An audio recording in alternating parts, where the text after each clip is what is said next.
A new favorite has emerged to trade for Justin Fields at the NFL Combine, and it is not the Pittsburgh Steelers. I'm going to reveal who that is on today's edition of Steelers Talk, as well as talk about whether or not the Steelers should trade for L'Jarius Sneed after the Chiefs franchise tagged him earlier this morning. And then also make sure you guys stick around because we got the updated Combine interview list for the Pittsburgh Steelers. Lots of inside linebackers today, so make sure you stick around for that updated list. And before we get things going today, let me know down there in the comments section, what would be your one-word reaction if the Pittsburgh Steelers trade for Justin Fields this offseason? Let me know to kick off today's show what your one-word reaction would be.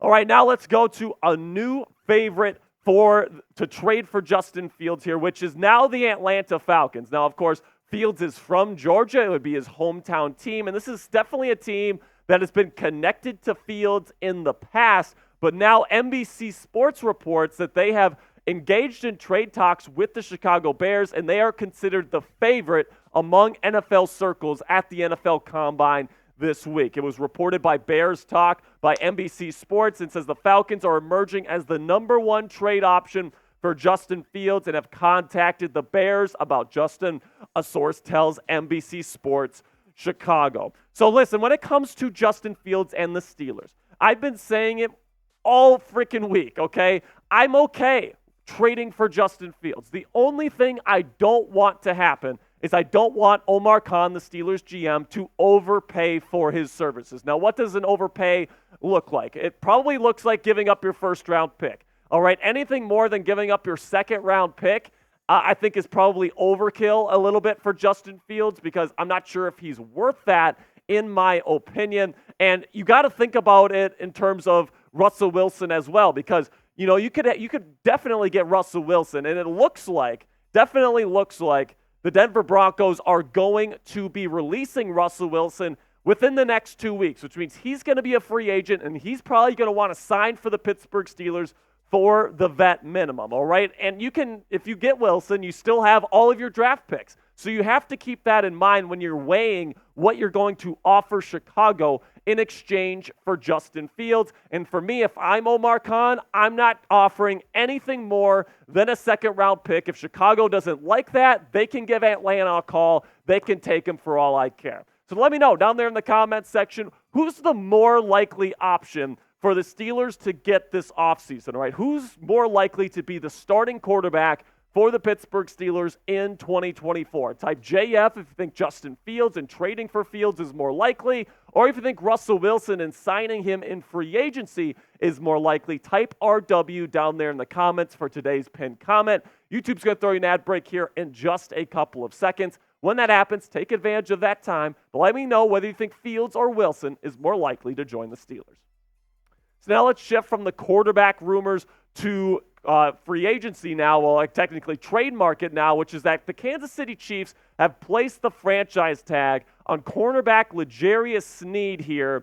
And he was somebody that many Steelers fans and many Steelers pundits were tagging as a potential free agency target for the Steelers. It was reported by Ian Rappaport here, the insiders on NFL Network. The Chiefs haven't tagged cornerback L'Jarius Sneed yet. This was yesterday, by the way. They have tagged him now, but they are expected to, and he has permission to explore a trade. So just because the Chiefs tagged him this morning, that does not mean that they are necessarily going to keep him. In fact, they have told L'Jarius that he can seek out a trade. So the big question for the Steelers is, does this make sense to trade for L'Jarius Sneed now that you have to trade for him instead of just sign him in free agency? Well, last year he was the 30th overall graded cornerback in the National Football League with a grade of 72.5. And what L'Jarius really does when you watch his film is that he's an extremely aggressive press man corner, and that's exactly what the Steelers like in their corners, right? Joey Porter Jr. on the other side, that's exactly what he does well,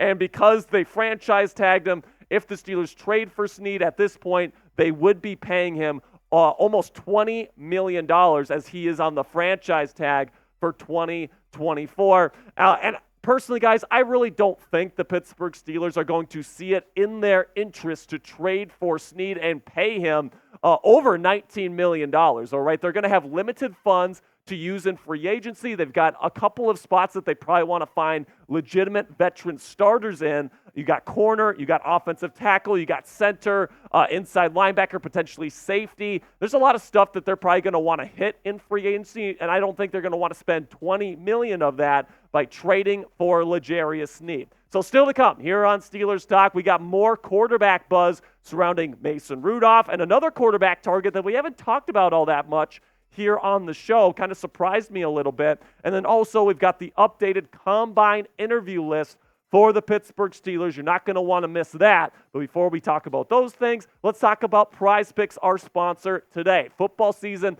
may be over, folks, but the action on the floor when it comes to college and pro basketball is just heating up. Whether it's tournament season or the fight for playoff home court, there's no shortage of high-stakes basketball moments this time of the year. Get in on the excitement with Prize Picks today, America's #1 fantasy sports app where you can turn your hoops knowledge into serious cash. Quick withdrawals, easy gameplay, and an enormous selection of players and stat types are what makes Prize Picks the #1 daily fantasy sports app in the United States of America. Now, you might be asking yourselves, how does this work, Jack? Well, here's how you play. You pick 2 to 6 players, and if they'll go for more or less than their Prize Picks projection, you can even win up to 25 times your money on any entry. With Prize Picks, it takes less than 60 seconds to make your picks. So get started right now. Download the app today and use code CLNS for a first deposit match up to $100 today. Again, download the app and use code CLNS for a first deposit match up to $100.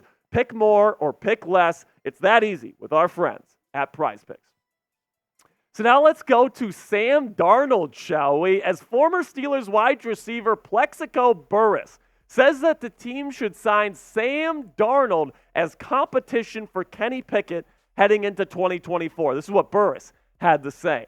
You know what makes the most sense for me? When I say this to people, they kind of look at me like, well, he's not the most desirable guy, but he fits. And it's Sam Darnold. I think he fits what Pittsburgh wants to do right now. Listen, he's not young Big Ben Roethlisberger. He's not a bad quarterback. So I think when you look at Sam Darnold's stats back in 2022, the last time where he spent any significant amount of time as a starter, he almost led the Panthers to the playoffs down the stretch, if you'll remember, and he actually played pretty darn well. He was top 10 in the league in accuracy in terms of on-target percentage. He was top 2 in yards per attempt and big-time throw percentage, so he was extremely efficient, and he was fitting it into really tight windows as well. The touchdown percentage was also really good at 5.0. The interception percentage, which has been traditionally high in his career, was floating around league average. And then the quarterback rating was pretty darn good as well at 92.6.